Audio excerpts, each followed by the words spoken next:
জীবন গ্রহণ করার তৌফিক দান করেন। এবং বলেছিলাম যে বিয়ের উপকারী সম্পর্কে আপনাকে কয়েকটা কথা বলবো। অনেকগুলো কথা তো একটা হাদিস না বললেই নয়, যেটা আমি প্রথমে বলে দিয়েছি। প্রথম থেকে আমি হাদিসটা আপনাকে শুনিয়ে দিই। চমৎকার একটা হাদিস। এই হাদিসটা ইমাম তিরমিজি রাহিমাহুল্লাহ তিনি তার কিতাবুল জিহাদের মধ্যে এনেছেন। হাদিস হচ্ছে 1655 1566 এবং এই হাদিসটা ইবনে মাজাতে আছে 2518-তে। এটা হচ্ছে আহকামের অধ্যায়। এবং ইমাম নাসাই এনেছেন তার কিতাবুল নিকার অধ্যায়। হাদিস নাম্বার হচ্ছে 3292 3292 বা 91 পাবেন। 32,3291 অথবা 92 নাসাইতে রয়েছে।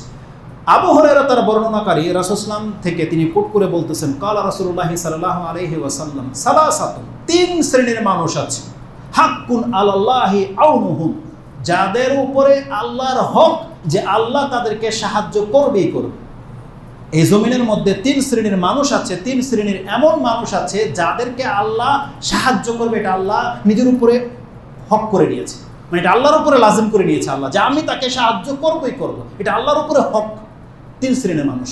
এক শ্রেণীর মানুষ হচ্ছে ওয়াল মুজাহিদু ফি সাবিলিল্লাহ, যেই মুজাহিদ আল্লাহর রাস্তায় জিহাদে নেমে যায়, আল্লাহ বলছেন ওকে সাহায্য করার দায়িত্ব আল্লাহ,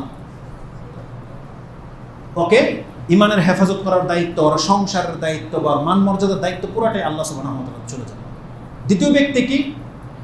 ওয়াল মুকাতিব আল্লাযী ইউরিদু আদা, ওই চুক্তিবদ্ধ দাস যে কোনো মালিকের সাথে চুক্তি করেছে যে আমাকে এত টাকার বিনিময়ে ছেড়ে দেন, আমি কাজ করে করে এনে আপনাকে টাকা পরিশোধ করে দেবো, আমাকে মুক্ত করে দেন।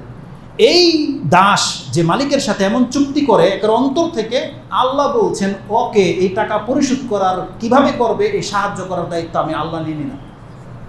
মুকাতিব, যেই ব্যক্তি মালিকের সাথে সৎভাবে চুক্তি করেছে।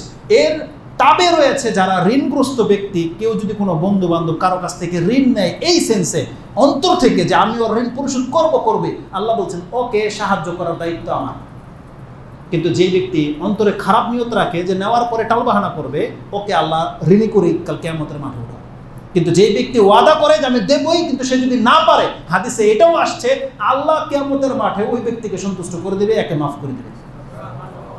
এটা হচ্ছে আল্লাহর পক্ষ থেকে সাহায্য। তৃতীয় ব্যক্তি কি? ওয়ান্নাকিহু আল্লাযী ইউরিদুল আফাফ, ওই বিবাহিত ব্যক্তি যে বিবাহ করতে চায় শুধুমাত্র এই জন্যে যে সে পবিত্র জীবনযাপন করবে, সে পাপ করবে না, কোনো অবৈধ মহিলাকে স্পর্শ করবে না। এই সেন্সে যেই যুবক প্রস্তুত যে আমি এই জন্য বিয়ে করতে চাই, আল্লাহ বলছেন ওকে সাহায্য করার দায়িত্ব আমার।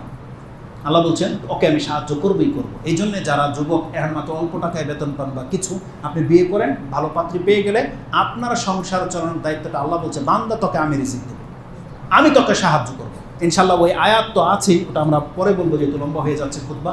আল্লাহ যেন আমাদেরকে বোঝার এবং সে অনুযায়ী আমল করার তৌফিক দান করে। আপনারা যতটাই জানেন যে এই মসজিদ আমরা এখন নিচের তলায় আছি, কিন্তু মূল বেজ দোতলায় হবে। এখনও অনেক কাজ বাকি রয়ে গেছে। ছাদ আলহামদুলিল্লাহ দেওয়া হয়ে গেছে। যদি আপনাদের অনুদানটা বেড়ে যায়, যারা দূর থেকে কোনো ভাই যদি এমন থেকে থাকেন খুব রিসেন্টলি কোনো অনুদান পাঠাতে পারেন, তাহলে হতে পারে রমজানের আগেই এই দোতলায় উঠে যাওয়া যাবে। আল্লাহ যেন আমাদেরকে তৌফিক দান করে। বিকাশের মাধ্যমে এক ভাই 2000 টাকা পাঠিয়েছে, আরেক বোন 500 টাকা দিয়েছে। আল্লাহ সুবহানাহু ওয়া তাআলা প্রত্যেকের খেদমতকে যেন কবুল করে। আল্লাহ সুবহানাহু ওয়া তাআলার কাছে আমরা পবিত্র জীবন চাচ্ছি। আল্লাহ তুমি আমাদেরকে পবিত্র হয়ে তোমার সাথে সাক্ষাৎ করার তৌফিক দান করো। আল্লাহ যদি আমাদের তুমি সামর্থ্য না দিয়ে থাকো, আল্লাহ সুবহানাহু ওয়া তাআলা ইউসুফ আলাইহিস সালামকে যেভাবে তুমি তা পাক পবিত্র রেখেছিলে, আমাদেরকে আল্লাহ ওইভাবে পাক পবিত্র রাখো। এবং যে কোনো চক্র থেকে, ষড়যন্ত্র থেকে, আল্লাহ মহিলাদের ফিতনা থেকে তুমি আমাদেরকে মুক্ত করে দাও।